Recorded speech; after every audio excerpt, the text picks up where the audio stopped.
രണ്ട് കുങ്കിയാനകളാണ് ഇപ്പോൾ ഈ പരിസരത്ത് എത്തിയിട്ടുള്ളത്. മറ്റ് 2 കുങ്കിയാനകൾ കൂടി എത്തും എന്നാണ് നമുക്ക് ലഭിക്കുന്ന വിവരം. വിക്രമും സൂര്യയുമാണ് ഇവിടെ പരിസരത്ത് എത്തിയിട്ടുള്ളത്. മറ്റ് 2 ആനകളെ കൂടി എത്തും. ആനയുടെ ചെറിയ മൂവ്മെന്റ് ഉണ്ട്, വാഹനങ്ങൾ മാറ്റിയിടണം എന്നൊക്കെയുള്ള മുന്നറിയിപ്പ് വരുന്നു. അതാണ് അക്ഷയന്റെ ശ്രദ്ധ ഇടയ്ക്ക് മാറിയത്. എന്താണെങ്കിലും വനംവകുപ്പ് ജാഗ്രതയിലാണ്. ഞാൻ അതിനിടെ എനിക്ക് വാട്സപ്പിൽ ഈ യോഗ തീരുമാനങ്ങൾ ലഭിച്ചിട്ടുണ്ട്. അത് ഞാനൊന്ന് വായിക്കാം. അജിയുടെ മരണപ്പെട്ടതുമായി ബന്ധപ്പെട്ട് മാനന്തവാടി സബ് കളക്ടറുടെ കാര്യാലയത്തിൽ വെച്ച് ചേർന്ന യോഗത്തിലെ തീരുമാനങ്ങൾ. യോഗത്തിൽ പങ്കെടുത്തവരുടെ അഭിപ്രായങ്ങൾ യോഗ തീരുമാനമായി സർക്കാരിലേക്ക് അറിയിക്കും. നഷ്ടപരിഹാര തുക 10 ലക്ഷം രൂപ തിങ്കളാഴ്ച തന്നെ കുടുംബത്തിന് കൈമാറും. യോഗത്തിന്റെ ആവശ്യാനുസരണം ബാക്കിയുള്ള 40 ലക്ഷം രൂപ അനുവദിക്കുന്ന കാര്യത്തിൽ സർക്കാരിലേക്ക് ശുപാർശ നൽകും. അതിന് MLA മാർ അനുകൂലമായ തീരുമാനത്തിനായി പ്രയത്നിക്കും. കുടുംബത്തിന്റെ മുഴുവൻ കടബാധ്യത എഴുതിത്തള്ളുന്ന ആവശ്യത്തിൽ സർക്കാർ തലത്തിൽ അനുകൂല പരിഗണന നൽകും. ആനയെ മയക്കുവെടി വെച്ച് മുത്തങ്ങ ക്യാമ്പിലേക്ക് മാറ്റും. അതിന് ഉത്തരവ് ഇറങ്ങിക്കഴിഞ്ഞു. മക്കളുടെ ഉന്നത വിദ്യാഭ്യാസ ചെലവുകൾ സർക്കാർ ഏറ്റെടുക്കുമെന്ന് വനംവകുപ്പ് മന്ത്രി അറിയിച്ചിട്ടുണ്ട്. പരേതന്റെ ഭാര്യയ്ക്ക് സ്ഥിരം ജോലി നൽകും. ഞാൻ നേരത്തെ പറഞ്ഞതിൽ നിന്ന് വ്യത്യസ്തമായി ജോലി നൽകും എന്നുള്ള തീരുമാനം തന്നെയാണ് യോഗത്തിൽ എടുത്തിരിക്കുന്നത്.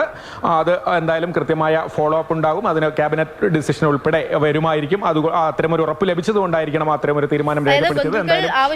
നാട്ടുകാർ ആവശ്യപ്പെട്ടിട്ടുള്ള മുന്നോട്ട് വെച്ചിട്ടുള്ള ആവശ്യങ്ങൾ എല്ലാം തന്നെ അംഗീകരിച്ചിട്ടുണ്ടല്ലേ? 50 ലക്ഷം രൂപ നഷ്ടപരിഹാരത്തിന് 40 ലക്ഷം, ബാക്കി 40 ലക്ഷം സർക്കാരിനോട് ശുപാർശ ചെയ്യും എന്നതൊഴികെ ബാക്കിയെല്ലാം അംഗീകരിച്ചിട്ടുണ്ടല്ലേ യോഗത്തിൽ?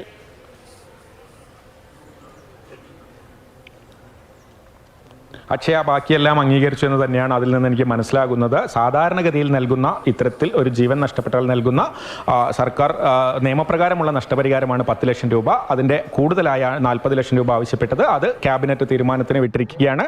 അത് ഫോളോ അപ്പ് ചെയ്യും കൃത്യമായി MLA മാർ എന്നുള്ള ഉറപ്പാണ് ബന്ധുക്കൾക്ക് നൽകിയിരിക്കുന്നത്. ആ തീരുമാനങ്ങളാണ് ഇപ്പോൾ മിനിറ്റ്സായി വന്നിരിക്കുന്നത്.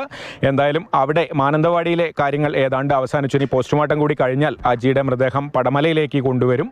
ഇവിടെ തന്നെയാണ് ഞാൻ നിൽക്കുന്നതിന് അല്പം മാറിയാണ് നമ്മൾ നേരത്തെ നിന്നിരുന്ന വീട്. അതായത് ഈ സംഭവം നടന്ന വീട്ടിൽ നിന്ന് ഏതാണ്ട് ഒരു 200 മീറ്റർ മാറിയാണ് അജിയുടെ വീട്.